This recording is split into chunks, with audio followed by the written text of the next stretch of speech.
All right, Coach Schuman here with the Success for Life podcast. This is our kickoff of season 4. Obviously, I do a bunch of shows all the time on my other podcast for football, and but this is our business based podcast, and it's year 4. It's pretty cool to be able to do that. It's grown so much tremendously, and I have to say, I used to have to beg people to come on, John, back in the day, but now I'm like, okay, I want the right guys on the podcast, because otherwise, you're not getting what you need. But it's pretty funny that you get to that point, and a little bit about how it is, but.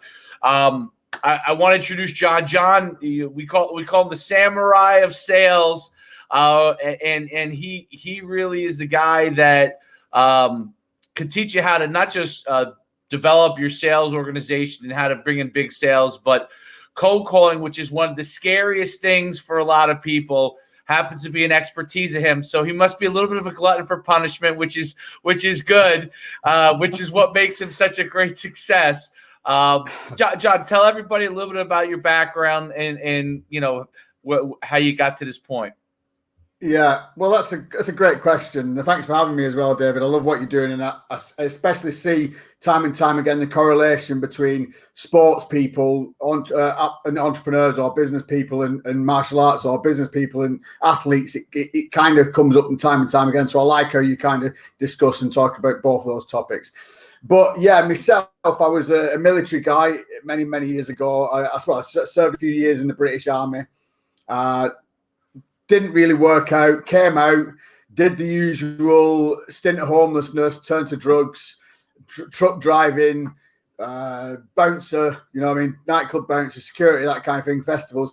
And I never really kind of wanted to do any of those. They were just kind of things that I fell into, which a lot of military people tend to do when they leave. And what I decided to do, I thought, right, my life isn't really on track at the moment. What's going on? I've been homeless. I've been turned to drugs, and things aren't going too well. So I sort of gave my head a wobble, if you want to put it that way, moved to a different part of the country, managed to find an opportunity to learn martial arts and become a karate instructor. Now, it wasn't because I was particularly interested in karate. It was just the fact that there was an opportunity to be a sensei. You got to learn to be an instructor as part of a job. And I thought, well, that sounds right up my street. It'll give me a little bit of discipline back, get me fit again, that kind of thing, like I'm lacking since I left the military. So it seemed like a good idea, and that's what I did. But part of the sort of training was to go door to door. So that's where the cold calling started. So I was learning the karate, getting the best for me for free. I was training with like a 5th Dan or 5th degree, whatever you want to call it, and I was learning all the karate skills. But so during the day I was doing the karate training 4, 5, 6 times a week, and then on the evenings I was knocking the doors and signing them up for the classes. So I very quickly, I did it for 5 years. I got my black belt in the 5 years, but I was also knocking doors for that long. So I was very quickly got to building rapport with people. I could build rapport with people in the first 10 or 15 seconds. After a bit, I knew whether I was going to get an appointment in just that time frame, and I could go from a cold call to a close in the space of a few hours. So I could speak to someone, say, right, I'm from your local karate club. Is there anybody in the house that might want to do some self-defense? Yeah, I've got a 7-year-old kid. Excellent. Little Tommy, has he done anything like that before? No, he's not. Well, what about family class? You could all do it together. I'll pop around and have a chat about 7 o'clock. All right for you? 7:30? 7:30. Okay, brilliant. Will little Tommy still be up then? So I'd book the appointment for the next few hours' time, go back, boom, and sign him up. So a cold call to close. But then after that, many years later, I was still should I say, once I got the black belt, I realised it wasn't a career path. I couldn't make money from it enough. There wasn't enough retention in the classes. The numbers were up and down. I couldn't cover the cost of the halls. So once I achieved my black belt, which was the driving force behind me persevering, I didn't want to get to purple belt or brown belt and then throw the towel in. You know what I mean? I had to the black belt was the goal. So I managed to get the black belt, but it didn't work out. So the beauty is it gave me the foundations of my sales career, though, because I got some serious skills and like following up and rapport building and everything that you need as a sales professional. I'd sort of got just through sort of studying people like Brian Tracy and affirmations and positive self-talk and all that kind of thing. You need all that. If you're knocking door after door in the pissing down rain, I mean, I'm in England, so it was torrential rain every day. So I was getting blasted with rain, doors slammed in my face. You need that positive mental attitude to keep going. So that's kind of where it started. But then once I'd done that for many years, I did affiliate marketing, so lead generation, that kind of thing. I did high ticket closing, so closing high ticket 4 or 5K deals on the phone as well. So I've done pretty much what do you call a rounded salesperson. Yeah, so that's interesting. You touched on a bunch of things right there. I want to try to unpack quite a few of them. So, yeah. First off, really, really interesting background. I'm a big believer of that. Your mindset, like, and it happens to me every single day. When I'm ready to go, my mind's in the right frame, I'm gonna have a good day, And when I'm thinking about a bunch of other things and I'm distracted and my mind frame's not in the right direction, it's probably not going to be a good day and then trying to change your mindset out of if you're struggling during the day, trying to shift your mindset's an important thing. So that part I'm a huge believer. I'm probably could do a whole show just on that. But what I think is so amazing. So that door-to-door sales experience, and one of the things I found that a lot of the people that I've spoken with that have had great success beyond in their business, a lot of them started with the door-to-door sales and getting things slammed in their face, and obviously cold call. You're not getting a door slammed in your face anymore, but now you'll have people that aren't interested in your product. Tell me about some of the learning tools you gain. And I'll talk about Brian Tracy because I think, obviously his stuff's amazing.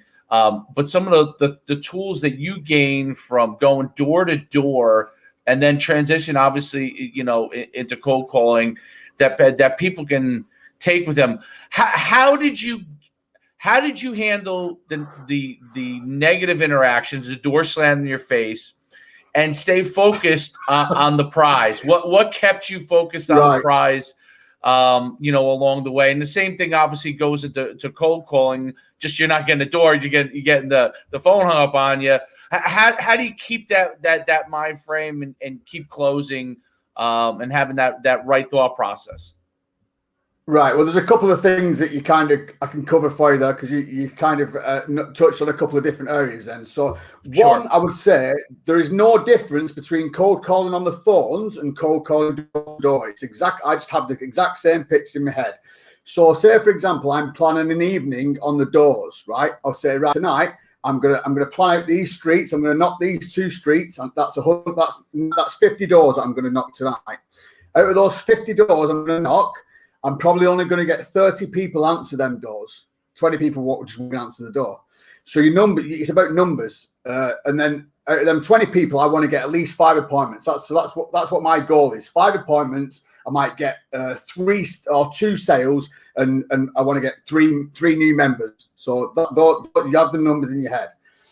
If it was phones, if it was on the phones, I'd say, right, I'm going to ring 50 people today. Out of those 50 people, only 30 people are going to answer the phone. Out of those, I might get, they might go through to answering machine or hang up. So again, it's the numbers are the same and the process is the same. So whether you cold calling on the phones or whether you knocking the doors, it's exactly the same process. The way I overcome the negativity is if somebody hangs up on the phone on me, don't pick another phone again straight away and ring another number because I'm going to be aggro because somebody's just treating me like a tosser. You know what I mean? Someone's just been an arsehole, haven't they? Right. So I'm not going to go straight to that's when I use what I call reset. I don't know whether other people, this is what I do personally. This is my technique. And I just reset. So that means I'll have 2 minutes, 5 minutes. I mean, I used to smoke, but I don't do that anymore. So it would have been a fag break, but now it might be a coffee or whatever it is that gets me back in my woosah or a bit of breathing techniques or a few minutes meditating or some mellow music or whatever it takes to get me back into that good frame of mind again. And then I will make the next call. Because the thing is with sales, what I found time and time again is when you have a really bad shitty call, it tends to be the one straight after that's a good one. Like loads of good ones together or loads of bad ones together. You tend to have a really good one right after a really bad one. It's like life, isn't it? So what I used to find when I used to do the doors, when I was doing the doors and I was really pissed off and I was drenched and I couldn't be bothered doing any more. And I just used to think, right, I'm going to do one more door. I've had enough now. I want to go. My hands are freezing. The numb, the purple. I've had enough of this. I'm going to knock one more door. And it was that last door and I'd get an appointment for 4 people. And I'd be like, yes. So it's when you want to give up sales or anything in life, when you're just about to give up and you've had enough, you're seething. You really had enough. You don't want to do anymore. Just that extra push is what does it. Very interesting. And technique-wise, is there specific things that you use? Like everyone's always familiar with, I guess the most famous is the Wolf of Wall Street, right? His straight line system. I've read his book, and those specific tactics that were keeping people on that conversation. Are there specific techniques that you utilize to help people understand how to really close in sales and how to be able to develop that relationship? Yeah, I mean, the beauty of sales is, and I've studied all the greats and I've done all the courses, I've done the straight line, I've done the Cardone University, but the thing is with sales, it's such a personal thing. It's not something that, so you can take somebody's ideas, and I've done it a few times, and I did it in my book. I've taken some of Tom Hopkins, because I like a lot of Tom Hopkins' work. He's really good. So I've taken a lot of Tom Hopkins' techniques and strategies, but I've made them my own, because you're your own person. So if you want to be a successful salesperson, you have to put your own humor into it, your own personality into it. So you can kind of use other people's ideas and strategies, but you need to make them your own. So that's exactly what I do. I add my own humor into things. I have my own empathy. Empathy is a big part of it. You've got to put yourself in their position, because they might be scared about making a decision, a life-changing decision, especially if they're forking out 5, 10, 20K. It's a big decision for a lot of people. If you're doing B2B and you talk to some CEO and he's used to having budgets of 5 million a month or whatever, it's not going to be any skin off his nose. But if you're speaking to somebody that's using the life savings to invest in a business, that's quite a tricky decision for them. So you have to be empathize. You have to empathize with them and put yourself in their position and try and meet them halfway. I mean, I was selling something not so long ago, and it was for an anxiety guy. I was helping him. He was really good actually, and I was speaking to people that had anxiety because he helped them overcome it, because he'd been through it himself. So he was like an anxiety coach. So I spoke to this lady. She was a mother of 8 children, and I said, "Wow!" And it was like a 4 or 5K program, and I said, are you going to be able to manage this financially? Are you still going to be able to pay your bills? Are you still going to be able to put food on the table? The last thing I want to do is put you in a position where, yeah, you start getting over your anxiety, but you're getting more anxious because you pay bills. So that's not going to work. So you have to be empathetic in sales. And I would never try and sell something to somebody who wasn't a perfect fit, because it's not a one size fits all. That's a great point. And I think that when you go to, and I think Brian Tracy does a good job of talking about that too. When you try to fit sales into a box and not understand each individual customer, there are principles along with it. But I think we talk about with empathy, like that's always been like a big thing with like Gary Vee when you see his stuff. And I think understanding everybody's situation is a key component in sales. And I think today, where you can get access to so much information online. They can get information on you. They can get information on me, the good, the bad, and the ugly of all of that. And long before you step into a call to talk to them. So understanding, I think, who you are and who they might perceive you to be, and understanding where they come from on that, I think is a huge aspect. And I think you're dead on when you talk about that, because that customization, basically mass customization of sales has really been the area where you can grow tremendously. I mean, that's why I found this helped me in scaling and doing that fast. What do you think about how can people, reach a lot of people at the same time that there's when you have to have empathy, when you have to understand your customer, that takes time. So what are things that people can do to develop that and then obviously make the best use of their time so they get the most leads? But what the best use of their time and well, again, that's a good question. It all depends on the system and what you're offering, doesn't it? And how you deal with that. I mean, some sort of services are going to be different to others. Like I said, the guy that I was dealing with his anxiety, that he's going to have a different approach to his business as somebody that's B2B. So it would all depend on your own service or product that you're offering, is how you reach these people and how long the sales process is. Because like I've said before, I could go from cold call to close in a very short time. But if that was a 5K, 10K product, it was only because it was a small investment that I could do it so quickly. But your sales cycle is going to be that much longer if it's a 5K, 10K, 20K product. If you're selling 20K plus 30K high ticket programs, it may take months before you can get the sales. So you can't rush anything. You've just got to be patient with everybody. Everybody's an individual with individual circumstances, aren't they? So you're a sales professional, so you have to, it's a bit like being a therapist or something. Or, do you know what I mean? You've got to put yourself in their shoes and really want to help them. That's the thing. That's the difference between being a con man and a sales professional, is genuinely wanting to help people and being pleased with what they've got and checking back in with them. What I say as well is, people are always going on about following up with people that haven't bought yet. But what about following people that have bought? Nobody ever talks about that. Finding out how they're getting on with the product in 6 months' time, whether they're happy with the purchase. Everybody talks about following up with the people that haven't bought yet. But what's wrong with following up with people that are already your customers? That's a great point. And I think people are always trying to get the new customer and then forget about things with the old customer and things that you could reach out and retain and give. What do you think about I don't know if you ever use any of these things like lead in. So, obviously, like as far as on the internet, squeeze pages are a big thing within sales, right? And developing squeeze pages. How do you integrate the technology of generating those leads with the follow-up? And so I guess it's a twofold question. Yeah. So I'll start with that. Yeah, it's a good question. Well, you've got to remember that the actual initial process, that from the marketing side to actually getting the warm leads, that's different to the following up process. So once you get the warm leads, we use what's called a CRM. You may have heard of that.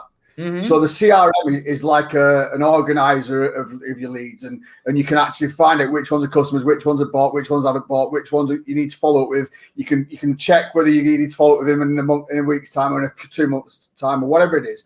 But with the follow up process, what I do is you've got to follow up.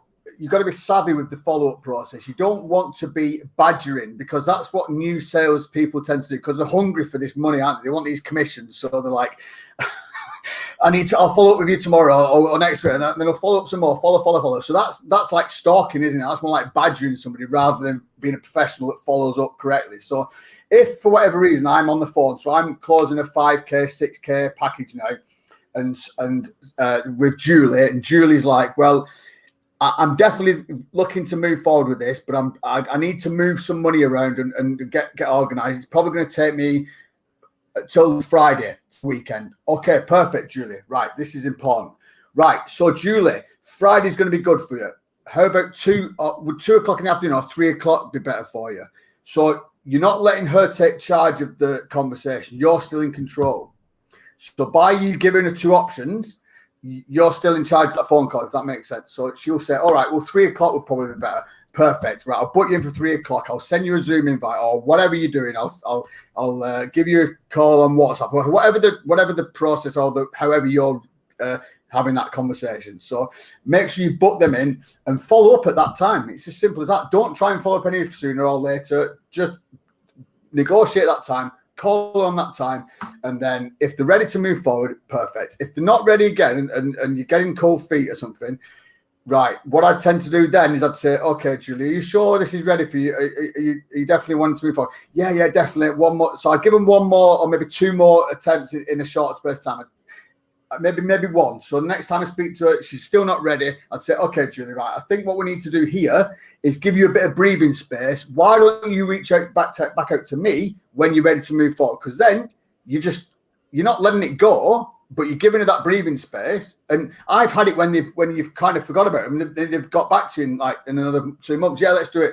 Do you know what I mean? So just treat them like human beings and not just a dinner ticket or an extra chunk in your pay package. I mean, they're just people, aren't they? So you need to treat them that way.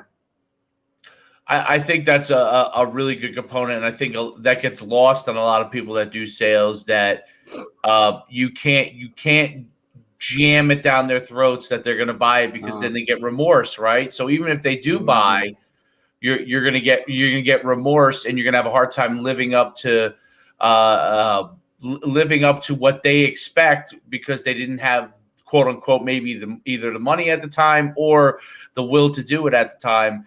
And by doing that, I think that's a really interesting technique. I think it allows them to justify in their mind and work the things through. And then when you follow up with them again after some time period, they may have worked that through. And somewhere along the line, they've already shown they've had the interest. It's just getting them to the right to the right mind frame. That's really interesting. I think I think that's lost on a lot of sales folks, because they're worried about making their numbers. They're worried about what I got to get done at the end of the month, and I think they forget about that.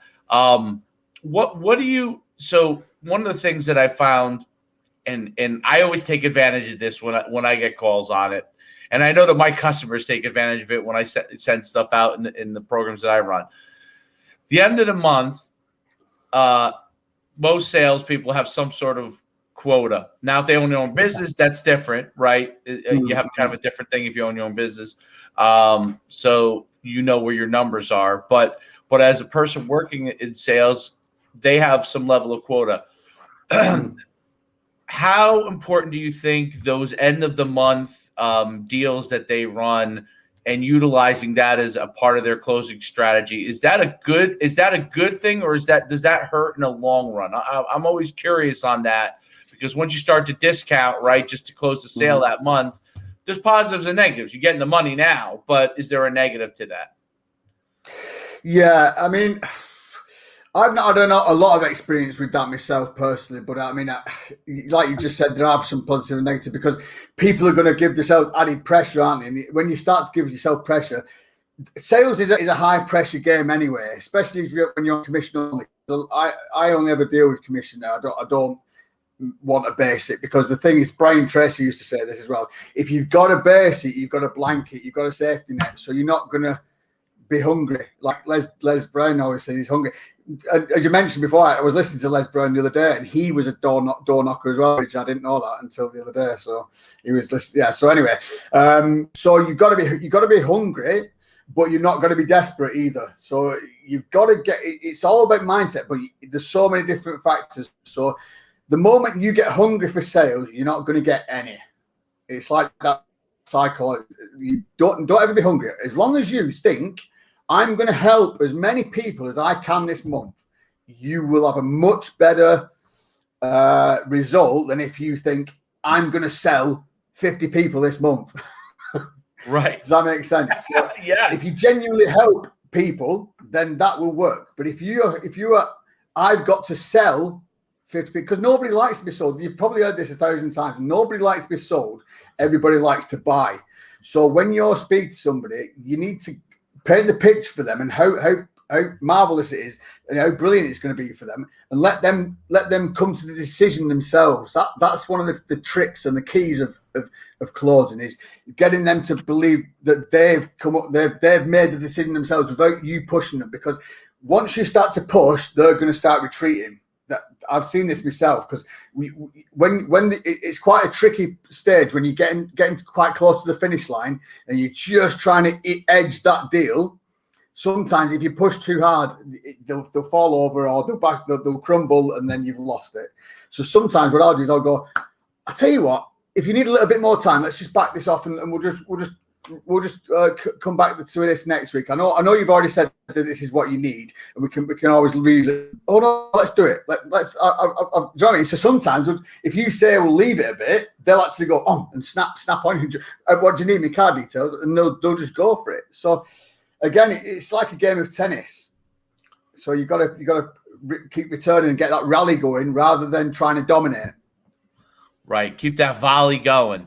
That's yeah. Keep the ball in the air. It keeps going. You have your chance. What are three things? And I like to kind of do this. Three things that, so if they read your book or they hire you as a sales consultant to help them with the bit, what are three things that they could hope to take away from working with you or reading your book? What either one. Well, there's quite a lot that like I said, I can cover different areas, but if we're only looking at three.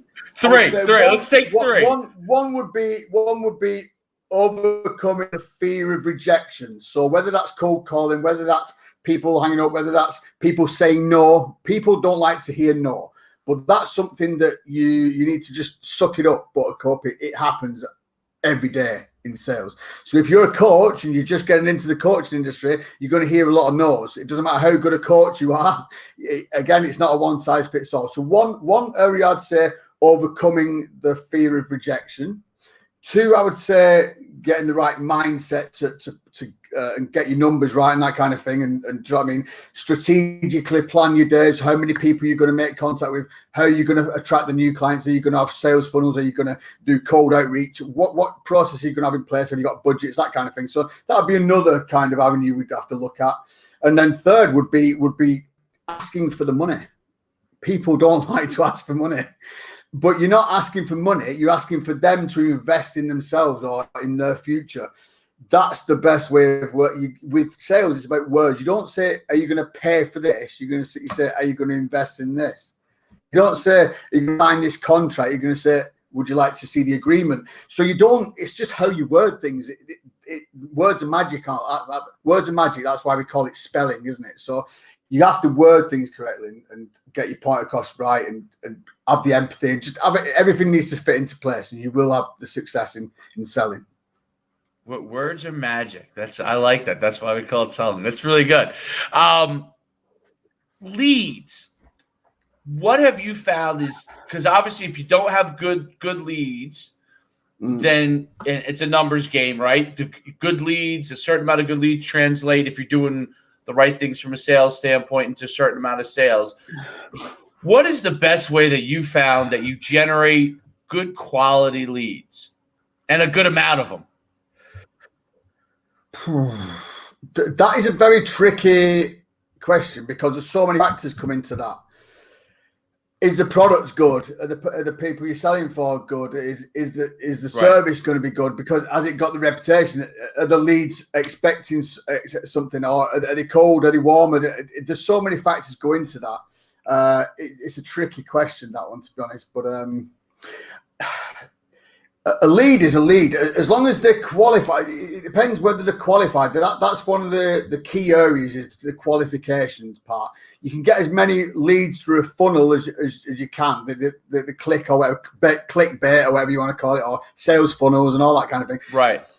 Then you have to qualify them, don't they? So have they got X amount to invest in this program? Are they looking for this, and this? So if you're trying to sell lawnmowers and somebody comes through a funnel and he's looking for a garden shear instead, then he's not qualified, is he? Because it's not product. So it's all about qualifying the leads first. So once you know the leads are qualified, that's when you know you've got good leads.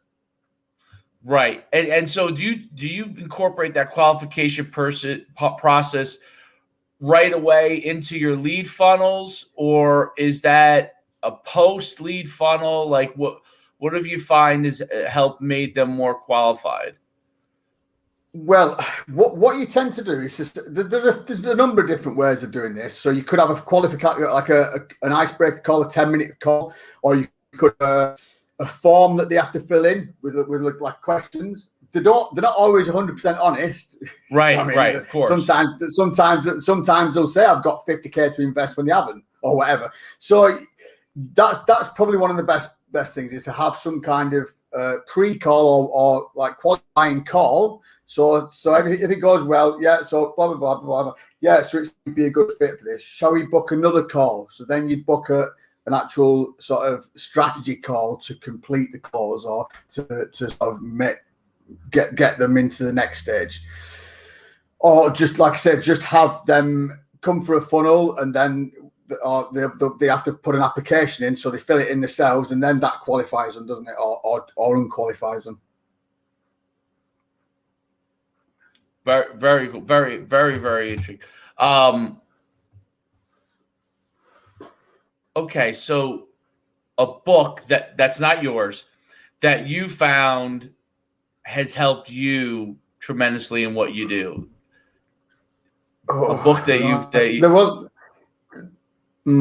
there's that many that I've read over the years.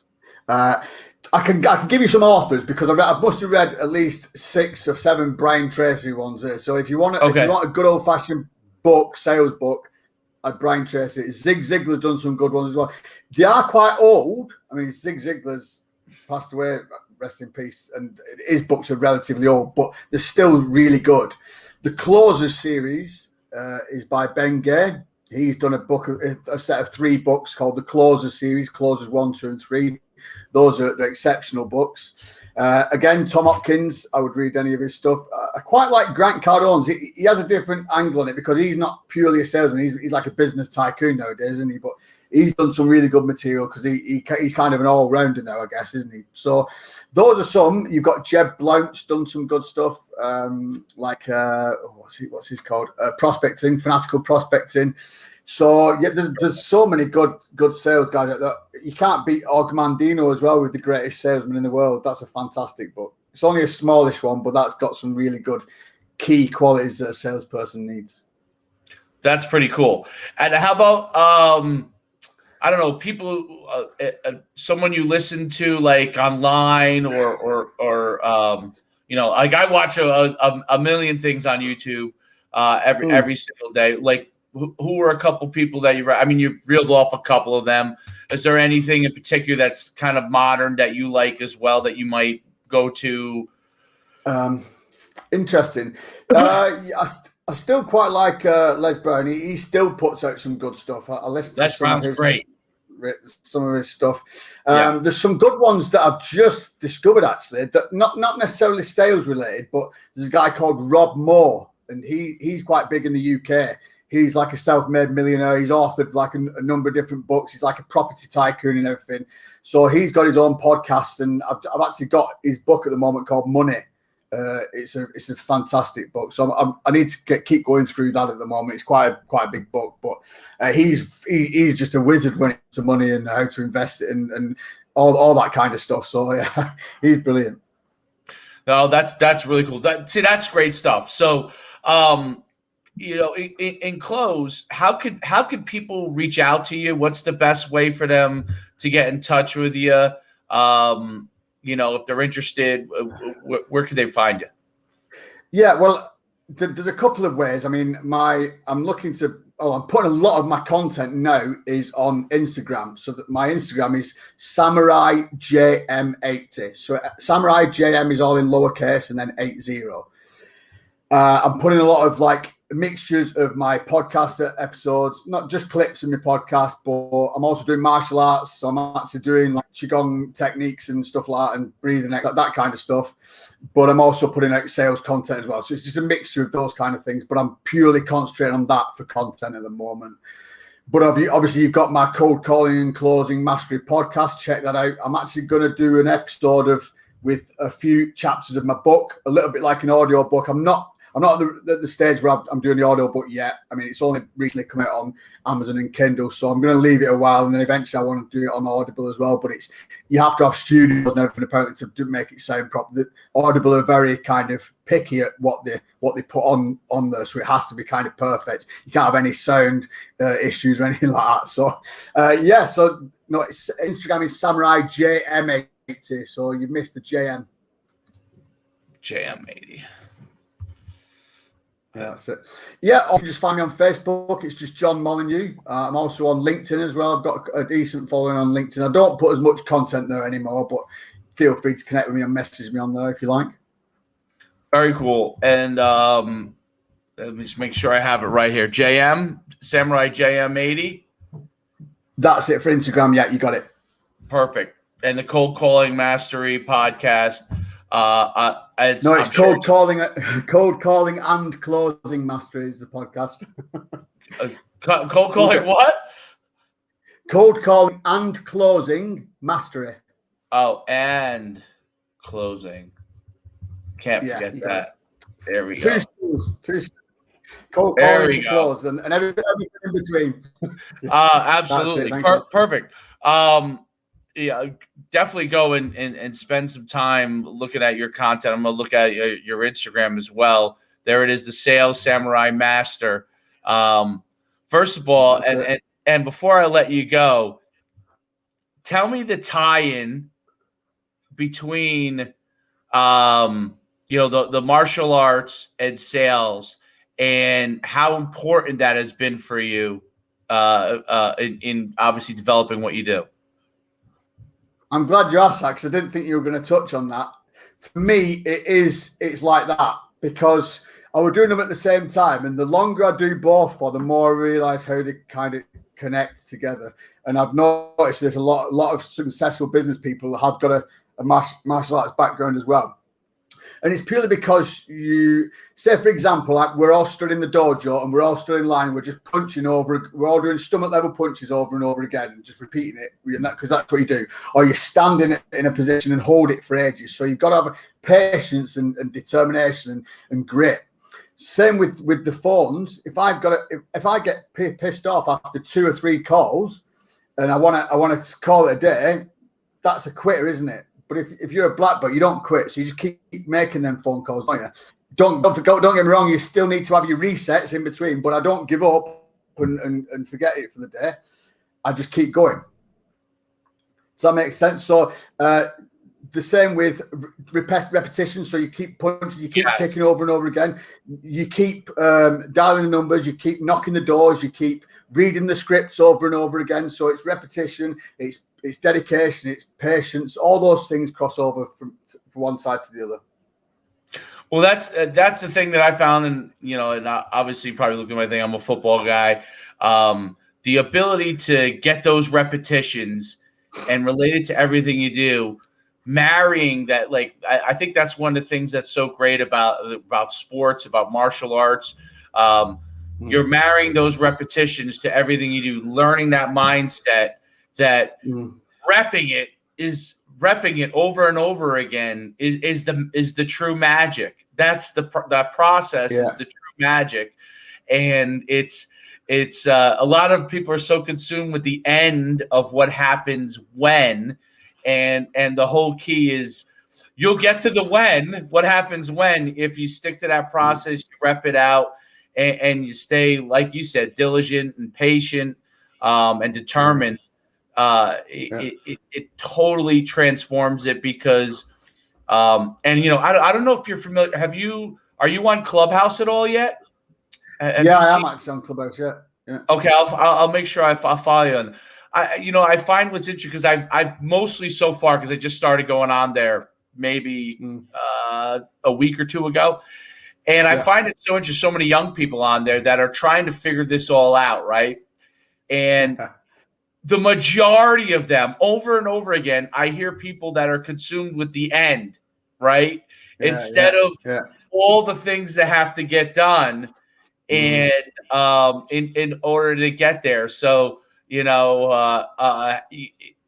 they want all the followers now, but haven't done the diligence to build their brand and build and all that side. You can't put the cart before the horse. And I love that you talked about that, and the martial arts and is such a disciplined sport and system that that discipline is so critical in everything that you do. And I feel like, is that something that changed your outlook on how you approach yourself? The martial arts, did that change the way you thought about things? Because you talked earlier about it, how you were going down kind of a not a great path. Did martial arts take that mindset and give you that kind of thought process that, hey, if I stick with things, I can get to wherever I want to be in anything? 100%, 100%. If it wasn't for the martial arts, that was kind of my escape from the monotony and the sort of daily grind of just things not happening for me. But it wasn't. I'm not going to kid anybody and say it was an easy transition. It was quite painful. It was brutal. Don't knock the doors every day. It was not something I wanted to do. But when you've got an end goal, that's what helps you keep plugging away at something or keep going at things. The amount of times I see new closers, people that have never done sales before, young kids that have just done a course, they've spent $2,000 on a course, and they're like on Facebook, because I'm in a lot of Facebook groups with closers and high ticket closers, and they're like, why can't I find a 20% commission job for a high ticket like influencer or something? It's like, well, have you done any sales yet? No. You need to find a sales job and just do normal selling first. It happens time and time again. Right. Start selling first. You're not gonna. That's like saying I want to be on the court with Michael Jordan, play basketball. Have you played for a team before? No. It's not going to happen then, is it? Come on, give yourself a reality check and do the groundwork first. You've got to be in the trenches, on the phones, learning sales, how to overcome things, how to build rapport with people, how to help people, how to have empathy. It's all skills that you need to learn. You don't just get it. Absolutely. It's see, I always say that, the majority of us can be wildly successful as long as we don't try to emulate what the 0.001 have been able to do. And as a football player, if I emulated the guy who had the most talent by far, had the height and the size and all the speed, and I just did what he did, well, if I don't have those qualities to start with, I'm going to be behind the 8 ball. So I've got to emulate the people. You've got to have the mindset to emulate the people that have made it there through hard work. And then, you know what? If you have talent, you got great talent, well, that's only going to continue. That's only going to put you to a different level. But if you emulate the person that got there through some shortcut or because they had an extreme talent, the 99.9% of people won't get there, and they'll feel like, oh, I'm a failure because they emulated the wrong system. What do you think about that? Yeah. I mean, I've heard it before where they say you can't beat hard work. I mean, even talent to some extent isn't going to get you there. Actually, hard work is what's going to get you. Just keep plugging away at something, or keep pushing.